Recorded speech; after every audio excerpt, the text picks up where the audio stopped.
From the Presidential Palace, Manila, Dateline Malacañang.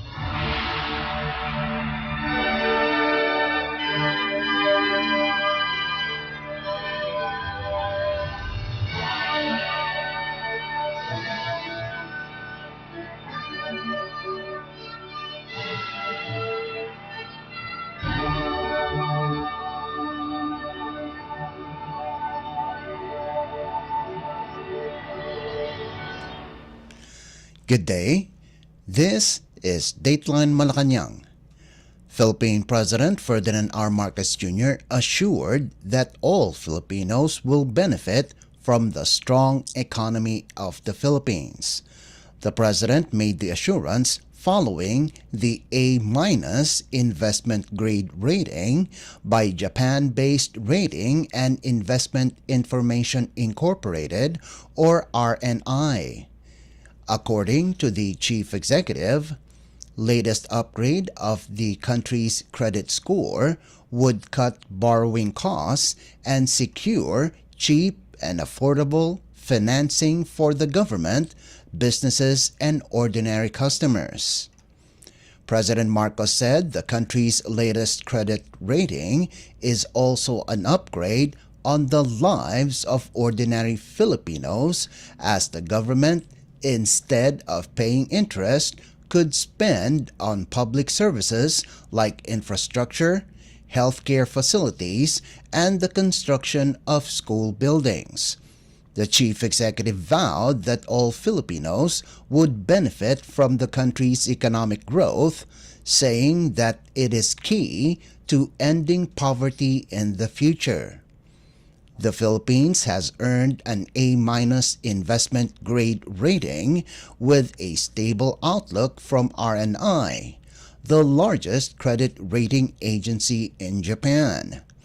RNI cited the country's macroeconomic stability, high economic growth path, and improvement in fiscal balance as the basis for the rating upgrade to A-, one notch up from the country's previous rating of BBB+ in August last year. An A- credit rating reflects strong investor confidence in the country's macroeconomic stability, high economic growth, and improved fiscal position. Dateline Malacañang. In a related story, the Philippines House of Representatives would continue to support the economic and prosperity agenda of the Marcos Jr. administration with legislative measures needed to sustain economic growth.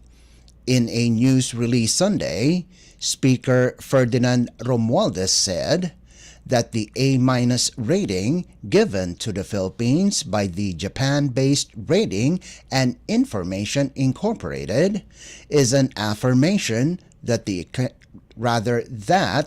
economic and fiscal policy direction of President Ferdinand R. Marcos Jr. is on track. The President has expressed elation over the improved rating, saying it was the highest to date. In the previous year, the country obtained a BBB+ mark. The credit upgrade follows the report of the Philippine Statistics Authority, or PSA, that the country's economy grew by 6.3% during the second quarter of this year. Romualdez said this figure aligns with the full-year growth forecast of multilateral lending institutions, ranging from 5.9% to 6.2%. The House Speaker pointed out that the credit rating upgrade would mean less borrowing cost for the country and lower interest payments for loans. Dateline Malacañang. Timor-Leste Minister of Foreign Affairs and Cooperation, Bendito dos Santos Freitas, is set to conduct his 3-day official state visit to the Philippines starting Monday, August 19th. This is Minister Dos Santos Freitas' first time visiting the country as foreign minister since he assumed office in 2023. In his visit, Dos Santos Freitas will have a meeting with his Philippine counterpart, Department of Foreign Affairs or DFA Secretary Enrique Manalo, where they are expected to focus their talks on strengthening bilateral and multilateral relations between both countries and exchange views on regional and worldwide issues. The visit coincides with Timor-Leste's continuing efforts to be a member of the Association of Southeast Asian Nations or ASEAN. The Philippines had expressed its support to the efforts and progress of Timor-Leste in the ASEAN roadmap.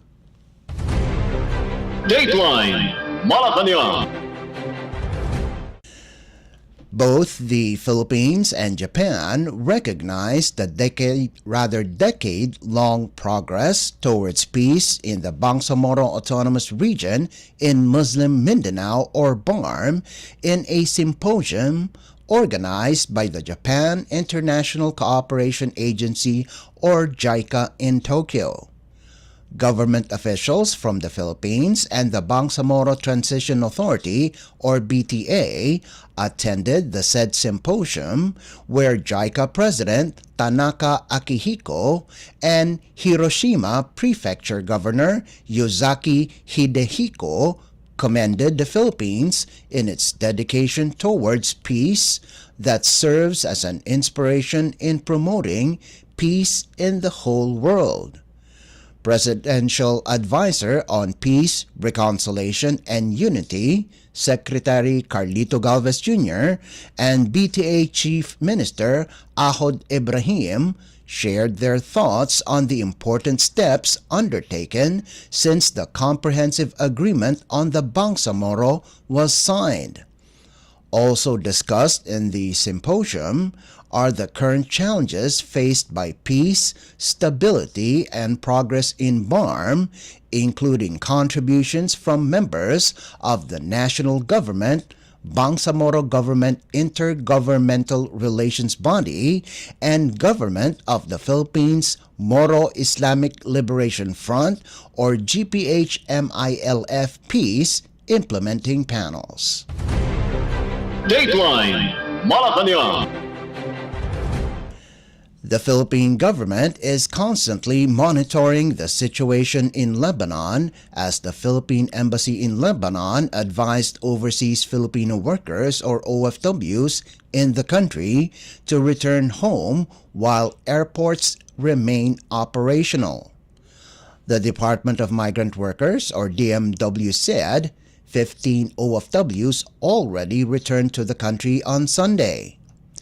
If Filipinos cannot immediately leave, the embassy advises nationals to proceed to safe places that are far from affected areas like Beirut, South Lebanon, and Bekaa Valley.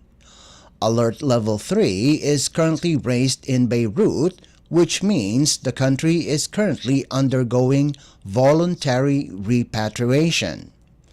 In a radio interview over Radio Pilipinas on Monday, Philippine Ambassador to Lebanon Raymond Balatbat said, "Everything is calm, normal, and people are still working, but there is still a sense of uncertainty that something might happen." As of Friday, August 16th, the ambassador said that since voluntary repatriation was initiated by the government in October last year, the government had already repatriated a total of 356 OFWs. Balatbat added that 45 OFWs are currently being processed by the Migrant Workers Office or MWO in Lebanon. Based on the latest data given by the Lebanese immigration, there are around 11,000 Filipinos still staying in the country, excluding undocumented workers. Dateline Malacañang. The Philippines Department of Foreign Affairs or DFA encouraged Filipinos in Kenya to remain alert due to the continuous spreading of Mpox, which was declared by the World Health Organization or WHO as a public health emergency of international concern. The DFA advises Filipinos in South Africa to remain updated and strictly follow steps to avoid contamination. Among these are refrain from physical activities with people showing signs of symptoms, avoid touching personal things of affected individuals, and regularly wash their hands. The DFA emphasized the importance of following these steps to avoid the spread of the disease. Just recently, the Africa Centers for Disease Control or CDC placed Mpox as a public health emergency of continental security, their first declaration since 2017. Despite the declaration, the Africa CDC ensured that this will not affect the movement of people and trade. Dateline Malacañang. Since April 15th of last year, 854 Filipinos have already left Sudan, majority of whom received assistance and arrived in the Philippines through Egypt via Aswan and Cairo, or through Saudi Arabia from Port Sudan to Jeddah or Riyadh through arrangements by the Department of Foreign Affairs or DFA. The Philippine Embassy in Cairo continues to urge Filipinos who are still in Sudan to leave the country immediately. Repatriation flights from Port Sudan to Cairo and Manila can be arranged to those who wish to leave the country. They must get in touch with the embassy immediately and do the following: provide their full name, contact number, and copy of passport. Advise if in possession of a valid passport or not. Arrange their transportation to and temporary accommodation in Port Sudan, and process the necessary exit clearance at the immigration office in Port Sudan. Filipino nationals may contact the Philippine Embassy in Cairo through WhatsApp or mobile number +20 122 743 6472, via Facebook's Messenger at PH in Egypt, or they can also email through cairo.pe@dfa.gov.ph. Dateline Malacañang.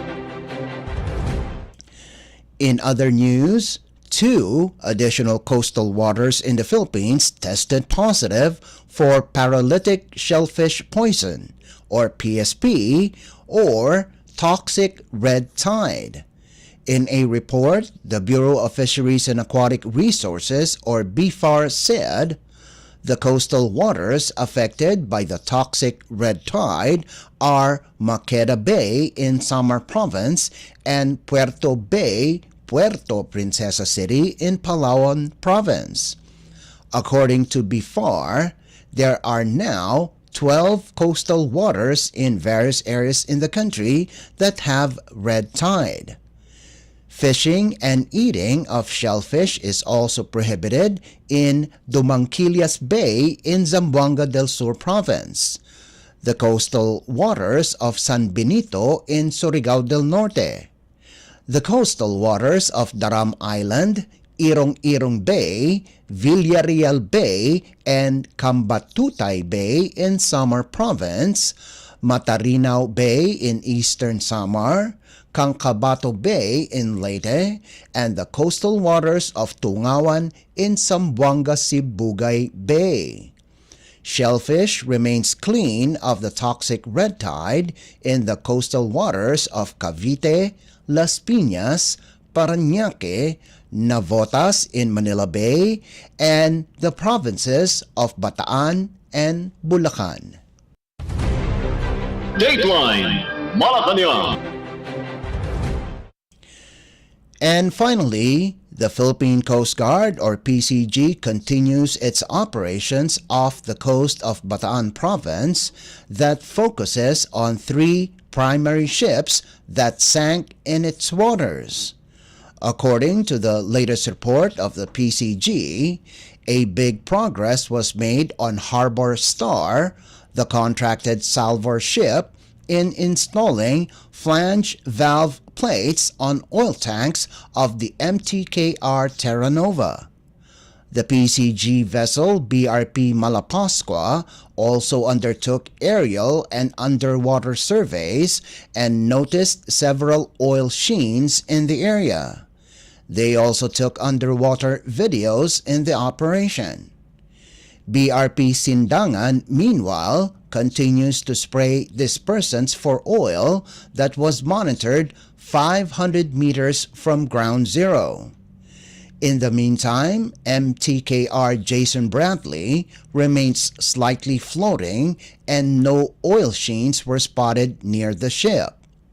PCG personnel also patrolled the area to ensure the proper conduct of its containment measures. And in Mariveles, Bataan, members of the Coast Guard are conducting surveillance operations in the coastal waters near MV Mirola 1, while Morningstar prepares its equipment for a salvage operation. The PCG said expect more updates to be reported on the said ships while the government continues its recovery efforts.